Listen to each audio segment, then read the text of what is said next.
मुखड़ा देख ले प्राणी जरा दर्पण में हो, देख ले कितना पुण्य है कितना पाप तेरे जीवन में, देख ले दर्पण में मुखड़ा देख ले प्राणी जरा दर्पण में।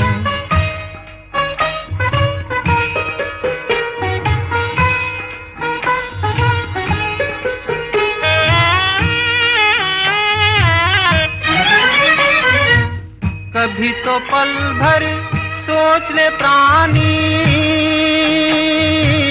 क्या है तेरी कर्म कहानी। कभी तो पल भर सोच ले प्राणी, क्या है तेरी कर्म कहानी। पता लगा ले, पता लगा ले पड़े हैं कितने दाग तेरे दामन में, देख ले दर्पण में मुखड़ा देख ले प्राणी जरा दर्पण में।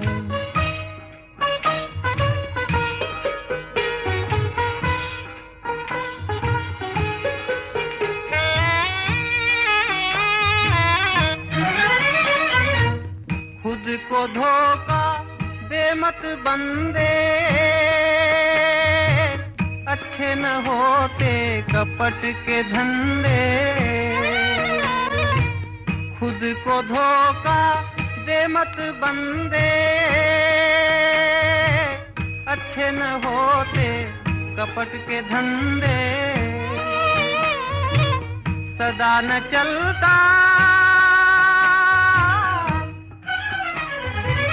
सदा न चलता किसी का नाटक दुनिया के आंगन में, देख ले दर्पण में मुखड़ा देख ले प्राणी जरा दर्पण में हो, देख ले कितना पुण्य है कितना पाप तेरे जीवन में, देख ले दर्पण में मुखड़ा देख ले।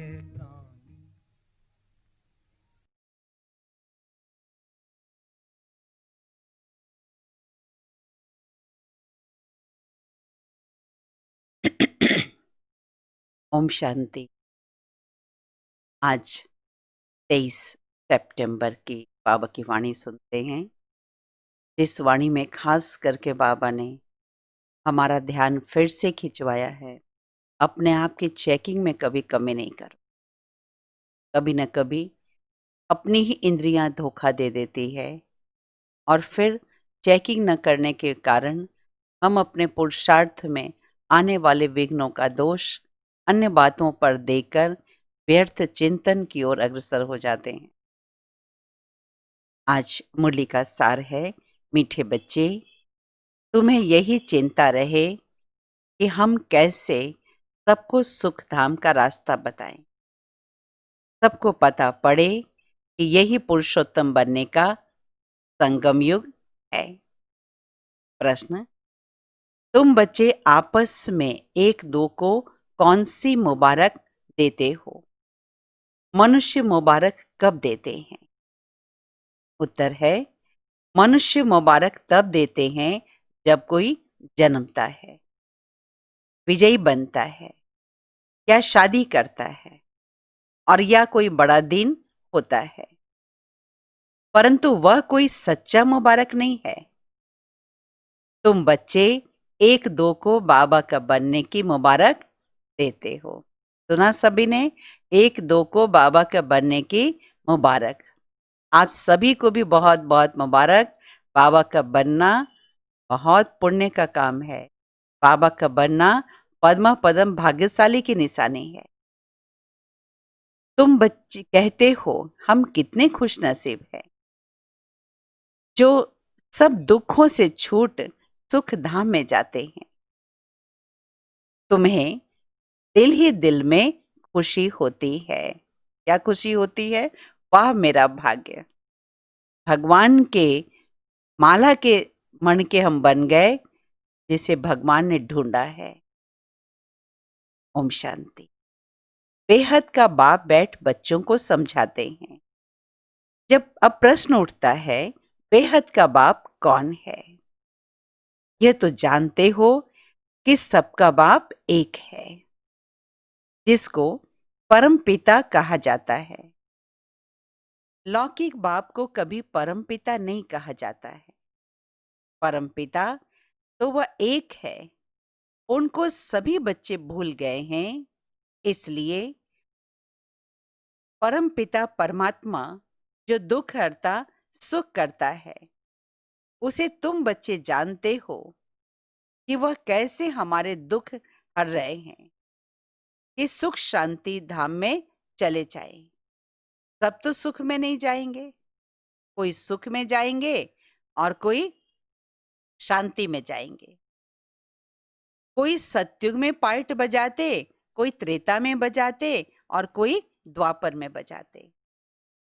तुम सतयुग में रहते हो तो बाकी सभी आत्माएं मुक्ति धाम में रहती हैं। उसको कहेंगे ईश्वर का घर। मुसलमान लोग जब नमाज पढ़ते हैं तो सब मिलकर खुदा ताला की बंदगी करते हैं। इसलिए क्या बहिश्त के लिए या अल्लाह के पास जाने के लिए? अल्लाह के घर को बहिश्त नहीं कहेंगे, वहां तो केवल आत्माएं ही रहती है। बहिश्त कहेंगे सतयुग को। वहां तो आत्माएं ही रहती है, शरीर नहीं होते। यह जानते होंगे अल्लाह के पास शरीर से नहीं, परंतु हम आत्माएं जाएंगी।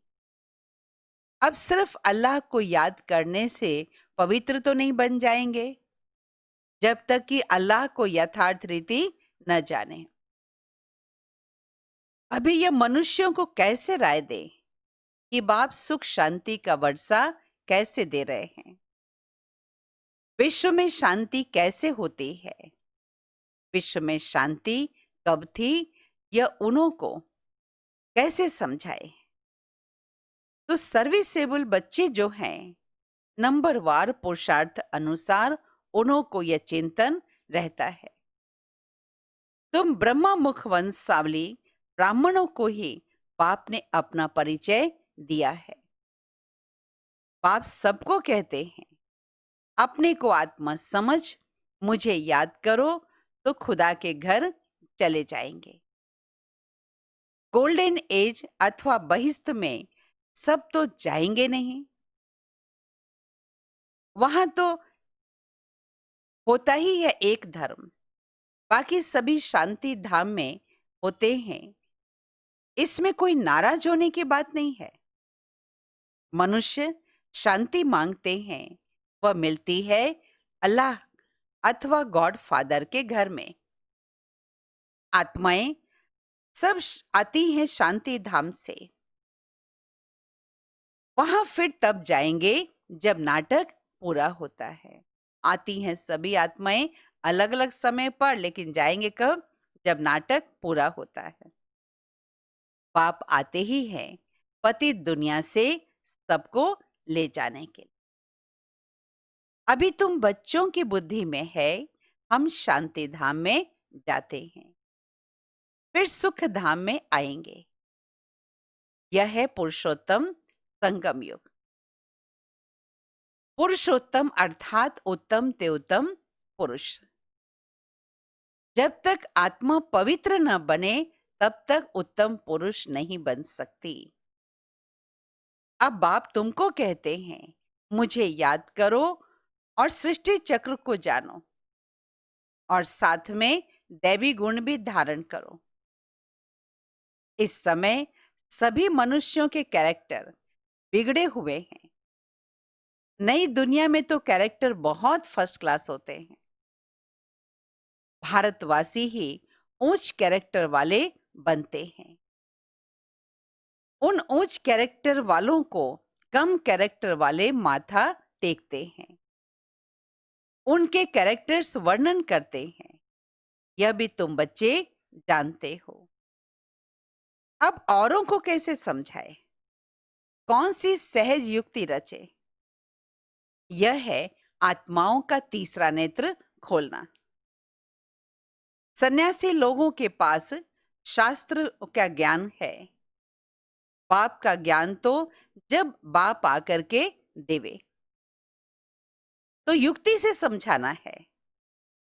वो लोग कृष्ण को भगवान समझ लेते हैं, भगवान को जानते ही नहीं। ऋषि मुनि आदि कहते थे हम नहीं जानते, समझते हैं मनुष्य भगवान हो नहीं सकता। निराकार भगवान ही रचता है, परंतु वह कैसे रचता है? उनका नाम रूप देश काल क्या है? कह देते वह नाम रूप से न्यारा है। इतना भी समझ नहीं कि नाम रूप से न्यारी वस्तु हो कैसे सकती, इम्पॉसिबल है। अगर कहते ठीक कर भीतर कच्छ मच्छ सब में है, तो वह नाम रूप वाला हो जाता। कब क्या कहते रहते हैं।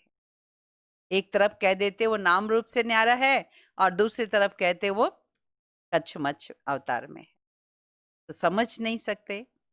बच्चों को दिन रात चिंतन चलना चाहिए। बाबा कहते इतनी सेवा पड़ी हुई है, इतनी आत्माओं को आवश्यकता है, बेचारे दुखी अशांत है, ज्ञान अंजन की आवश्यकता है, भटक रहे हैं। तो जिन बच्चों को ज्ञान नेत्र मिला है, उन्हें बहुत अधिक चिंतन चलना चाहिए कि दूसरों को कैसे समझाएं, युक्तियां निकालनी चाहिए। यह मनुष्य से देवता बनने का पुरुषोत्तम संगम युग है। मनुष्य तो देवताओं को नमन करते हैं। मनुष्य को नमन नहीं करता। मनुष्यों को भगवान अथवा देवताओं को नमन करना होता है। मुसलमान लोग भी बंदगी करते हैं। मुसलमान भाई कितनी श्रद्धा से बंदगी करते हैं, अल्लाह को याद करते हैं। तुम जानते हो, वो लोग अल्लाह के पास पहुंच तो नहीं सकेंगे जब तक कि उस अल्लाह की का सही परिचय लोगों को ना हो। मुख्य बात है अल्लाह के पास कैसे पहुंचे, यह उन्हें संदेश देना है। फिर अल्लाह कैसे नई सृष्टि रचते हैं, यह सब बातें उनको कैसे समझाएं। इसके लिए बच्चों को विचार सागर मंथन करना पड़े। बाप को तो विचार सागर मंथन नहीं करना है। बाप विचार सागर मंथन करने की युक्ति बताते हैं। इस समय सब है आयरन एज, तमो प्रधान। जरूर कोई समय गोल्डन एज भी होगी। गोल्डन एज को प्योर कहा जाता है, प्योरिटी और इम्प्योरिटी। सोने में खाद डाली जाती है। आत्मा भी पहले प्योर सतो प्रधान है, फिर उसमें खाद पड़ती है। जब तमो प्रधान बन जाती है, तब बाप को आना होता है। बाप आकर सतो प्रधान सुख धाम बनाते हैं। सुख धाम में सिर्फ भारतवासी ही होते हैं, बाकी सब शांति धाम में जाते हैं। शांति धाम में सब प्योर रहते हैं। फिर यहां आकर आहिस्ते आहिस्ते इम्प्योर बनते जाते हैं। हर एक मनुष्य सतो रजो तमो जरूर बनते हैं। अब उन्हों को कैसे बताएं कि तुम सब अल्लाह के घर कैसे पहुंच सकते हो। देह के सभी संबंध भूल अपने को आत्मा समझो। भगवान वाच्य तो है ही। मेरे को याद करने से यह जो 5 भूत है वह निकल जाएंगे। तो तुम बच्चों को दिन रात यह चिंतन चलता रहे। बाप को भी चिंता हुई, तब तो ख्याल आया ना कि मैं जाऊं जाकर बच्चों को सुखी बनाओ। साथ में बच्चों को मददगार भी बनना है। अकेले बाप क्या करेंगे? तो यह विचार सागर मंथन करने की बातें हैं। ऐसा कोई उपाय निकाले जो मनुष्य झट समझ जाए कि यह पुरुषोत्तम संगम युग है। इस समय ही मनुष्य पुरुषोत्तम बनते हैं। पहले ऊंच बनते, फिर नीचे गिरते।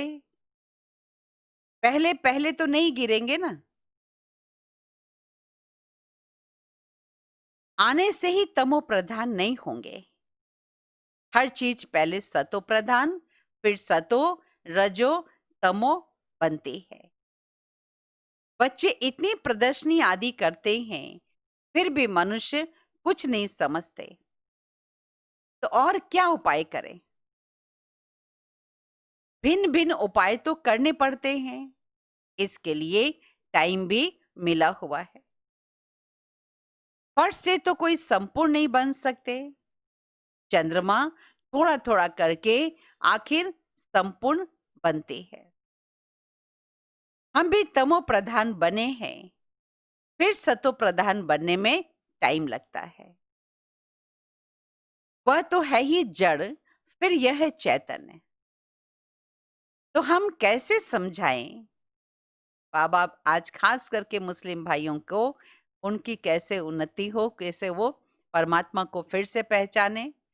क्योंकि धर्म स्थापक महापुरुषों ने परमात्मा का सत्य परिचय दिया, लेकिन धीरे धीरे बाद वालों ने सत्य परिचय से कुछ न कुछ मिक्स कर दिया। तो आज संसार में हर धर्म में ईश्वर एक है, ये सत्य परिचय से थोड़ा कंफ्यूजन हो गया है। फिर भी उन्हों को इतना तो निश्चय ही है कि परमात्मा ज्योति स्वरूप है। बस विधि बतानी है, पुरुषार्थ बताना है कि कैसे अल्लाह के पास जा सकते हैं।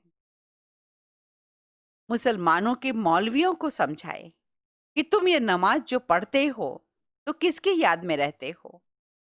यह विचार सागर मंथन करना है। बड़े दिनों पर प्रेसिडेंट आदि भी मस्जिद में जाते हैं, बड़ों से मिलते हैं। सब मस्जिदों की फिर एक बड़ी मस्जिद भी होती है, वहां जाते हैं ईद मुबारक देने। अब मुबारक तो यह है कि जब हम सब दुखों से छूट सुख धाम में जाएं, तब कहा जाए मुबारक हो। हम खुशखबरी सुनाते हैं, कोई विन करते हैं तो भी मुबारक देते हैं, कोई शादी करते हैं तो भी मुबारक देते हैं। सदैव सुखी रहो। अब तुमको तो बाप ने समझाया है, हम एक दो को मुबारक कैसे देते हैं। इस समय हम बेहद के बाप से मुक्ति और जीवन मुक्ति का वर्षा पा रहे हैं। तुमको तो मुबारक मिल सकते। बाप समझाते हैं, तुमको मुबारक हो। तुम 21 जन्म के लिए पद्मा पदम पति बन रहे हो। अब सब मनुष्य कैसे पाप से वर्षा ले, सबको मुबारक दे। तुमको अभी पता पड़ा है, परंतु तुमको लोग मुबारक नहीं दे सकते। तुमको जानते ही नहीं। मुबारक देवे तो खुद भी जरूर मुबारक पाने के लायक बने। तुम तो गुप्त हो ना, एक दो को मुबारक दे सकते हो। मुबारक हो, हम बेहद के बाप के बने हैं। कितनी अच्छी बाबा ने आज विशेष बात कही, एक दूसरे को खुशखबरी सुनाना है। बाबा के बनने की मुबारक।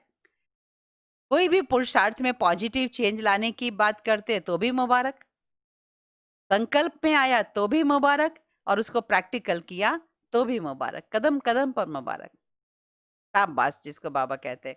वाह वाह बच्चे, वाह वाह। अभी तुमको पता पड़ा है, परंतु तुमको लोग मुबारक नहीं दे सकते, क्योंकि तुमको जानते ही नहीं है। मुबारक देवे तो खुद भी जरूर मुबारक पाने के लायक बने।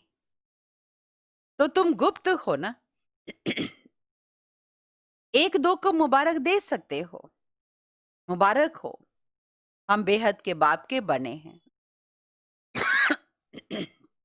पहली बार कोई अगर बाबा के घर में आता है तो भी मुबारक देनी चाहिए उसको।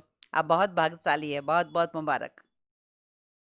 यहाँ ऐसा स्थान है जहां कोई भी नहीं पहुंच सकता, कोई ऐसा वैसा व्यक्ति नहीं पहुंच सकता। बाबा कहते बच्चे पास होते हैं तो भी मुबारक देते हैं। तुमको दिल से दिल में खुशी होती है, अपने को मुबारक देते हो कि हमको बाबा मिला है जिससे हम वर्षा ले रहे हैं। बाप समझाते हैं तुम आत्माएं जो दुर्गति को पाई हुई हो वह अभी सदगति को पाती हो। मुबारक तो एक ही सबको मिलती है, पिछाड़ी में सबको पता पड़ेगा कि जो ऊंच ऊंच ऊंचते ऊंच बनते हैं उनको नीच वाले कहेंगे मुबारक हो। आप सूर्यवंशी कुल में महाराजा महारानी बनते हो। नीच कुल वाले मुबारक उनको देंगे जो विजय माला के दाने बनते हैं। जो पास होंगे उनको मुबारक मिलेगी, उनकी ही पूजा होगी। आत्मा को ही मुबारक हो जो ऊंच पद पाती हो। फिर भक्ति मार्ग में उनकी ही पूजा होती है। मनुष्यों को यह पता नहीं कि वास्तव में पूजा क्यों होती है। तो बच्चों को यही चिंता रहे कि कैसे समझाएं हम पवित्र बने हैं, दूसरों को कैसे पवित्र बनाएं। दुनिया तो बहुत बड़ी है ना, क्या किया जाए जो घर घर में पैगाम पहुंचे। पर्चे गिराने से सबको तो नहीं मिलते, ये तो एक एक को पैगाम हाथ में देना चाहिए, क्योंकि उनको बिल्कुल पता नहीं कि बाप के पास कैसे पहुंचे। कह देते हैं सब रास्ते तो भगवान से मिलने के हैं, परंतु बाप कहते हैं यह भक्ति दान पुण्य तो जन्म जन्मांतर करते आए, परंतु रास्ता कहाँ मिला। कह देते यह सब तो अनादि चला आया है, परंतु अनादि भी कब से। अनादि का अर्थ नहीं समझते। तुम्हारे में भी नंबरवार पुरुषार्थ अनुसार इन बातों को समझते हैं। ज्ञान की प्रारब्ध 21 जन्म है, वह है सुख फिर है दुख। तो तुम बच्चों को हिसाब समझाया जाता है, किसने बहुत भक्ति की है। यह सभी रोजगारी बातें एक एक को तो नहीं समझा सकते। क्या करें, कोई अखबार में डाले, टाइम तो लगेगा ना। सबको पैगाम इतना जल्दी तो मिल न सके। सब पुरुषार्थ करने लग पड़े तो फिर स्वर्ग में आ जाए, यह तो हो नहीं सकता। अभी तुम पुरुषार्थ करते हो स्वर्ग के लिए। अब हमारे जो धर्म वाले हैं उनको कैसे निकाले, कैसे पता पड़े कौन कौन ट्रांसफर हुए हैं। हिंदू धर्म वाले असल में देवी देवता धर्म के हैं, ये तो कोई भी नहीं जानते। जो पक्के हिंदू होंगे वह अपने को आदि सनातन देवी देवता धर्म का जरूर मानेंगे। इस समय तो सभी मनुष्य पतित है, बुलाते हैं पतित पावन आओ। निराकार को ही याद करते हैं, हमको आकर पावन दुनिया में ले चलो। तो इन्होंने यानी देवी देवताओं ने इतना बड़ा राज्य कैसे लिया। भारत में इस समय कोई राजा ही नहीं जिसको जीत कर राज्य लिया हो। वह कोई लड़ाई करके राजा ही तो नहीं पाते। मनुष्य से देवता कैसे बनाया जाता है कोई को पता नहीं। तुमको भी अभी बाप से पता पड़ा है तो औरों को कैसे बताए जो मुक्ति जीवन मुक्ति को पाए। पुरुषार्थ करने वाला चाहिए। जो अपने को जानकर अल्लाह को याद करे। बोलो, तुम ईद की मुबारक किसको देते हो? तुम अल्लाह के पास जा रहे हो, यह पक्का निश्चय है। ईद के उपलक्ष्य में चली हुई मुरली है कि सभी को कैसे समझाए। बच्चे, तुम आत्मा हो। बच्चों को कितनी खुशी होती है ईद त्योहार पर। तो जिसके लिए तुमको इतनी खुशी होती है, यह तो वर्षों से तुम करते आए हो। कभी खुदा के पास कब जाएंगे, ये मालूम है? जाएंगे या नहीं? मुंझ पड़ेंगे। बरोबर, हम जो पढ़ते करते हैं, क्या करने के लिए? ऊंच तो ऊंच एक अल्लाह ही है। बोलो, अल्लाह के बच्चे तुम भी आत्मा हो। आत्मा चाहती है हम अल्लाह के पास जाएं। आत्मा जो पहले पवित्र थी, अभी पतित बनी है। अभी इनको बहिष्ठ नहीं कहेंगे। सब आत्माएं पतित है। पतित कैसे बने, फिर पावन कैसे बने? जो अल्लाह के घर पहुंच जाए। वहां विकारी आत्मा होती नहीं। वॉइसलेस होने चाहिए। आत्मा कोई फर्श से सतोप्रधान नहीं बनती। ये सब विचार सागर मंथन किया जाता है। बाबा का विचार सागर मंथन चलता है तो समझाते हैं ना। युक्तियां निकालनी चाहिए, किसी को कैसे समझाए। अच्छा, मीठे मीठे सिकिल दे बच्चों प्रति माता पिता बाप दादा का याद प्यार और गुड मॉर्निंग। रूहानी बाप की रूहानी बच्चों को नमस्ते। रूहानी बच्चों की रूहानी बाप दादा को याद प्यार गुड मॉर्निंग, नमस्ते नमस्ते नमस्ते। धारणा के लिए मुख्य सार। पहली पॉइंट, जैसे बाप को ख्याल आया कि मैं जाकर बच्चों को दुखों से छुड़ाऊं, सुखी बनाऊं, ऐसे बाप का या मददगार बनना है। घर घर में पैगाम पहुंचाने की युक्तियां रचनी है। दूसरी पॉइंट, सर्व की मुबारक प्राप्त करने के लिए विजय माला का मणका बनने का पुरुषार्थ करना है। पूज्य बनना है। वरदान, नम्रता और अथॉरिटी के बैलेंस द्वारा। नम्रता और अथॉरिटी के बैलेंस द्वारा बाप को प्रत्यक्ष करने वाले विशेष सेवाधारी भव। जहां बैलेंस होता है, वहां कमाल दिखाई पड़ता है।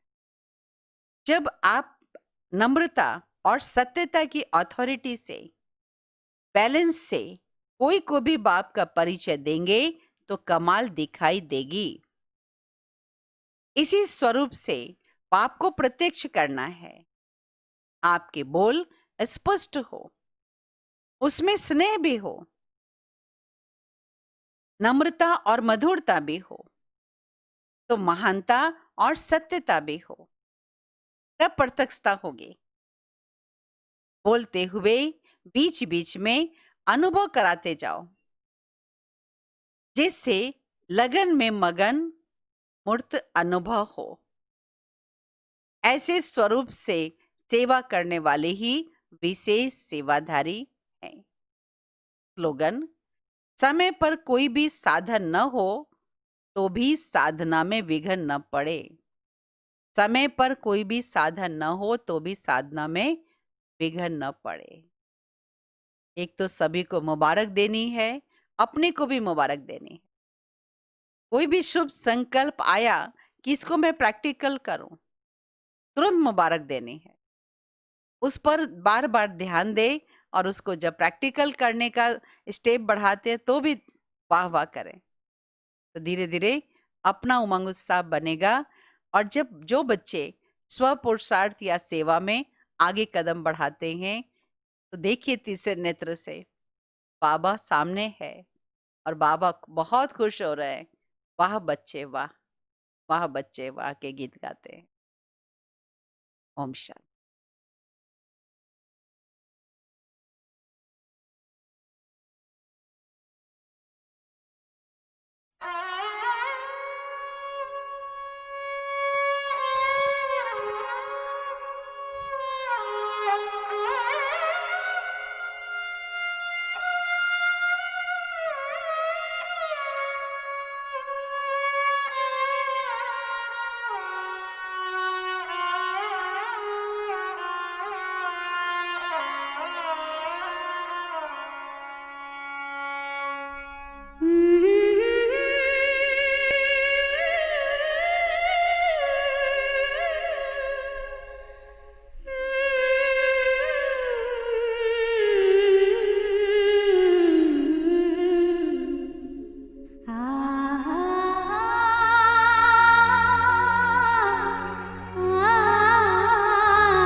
भी